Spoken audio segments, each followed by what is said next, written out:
Kaya pala ganito ang naging resulta ng kapalaran ko. Kasi alam ng Diyos na kaya ko.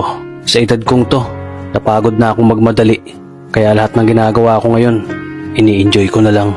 Siguro sa dami na rin ng aking pinagdaanan, napagtanto ko na ang buhay ay mas malawak at mas mahiwaga pa sa mga problemang dumarating sa buhay natin.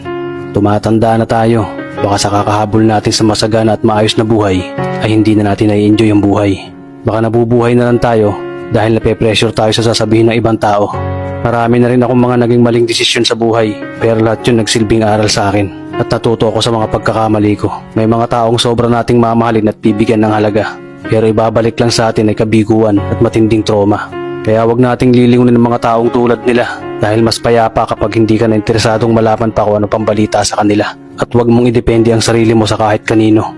Tandaan mo, kahit sarili mong anino, iiwan ka din nito kapag madilim na ang paligid mo.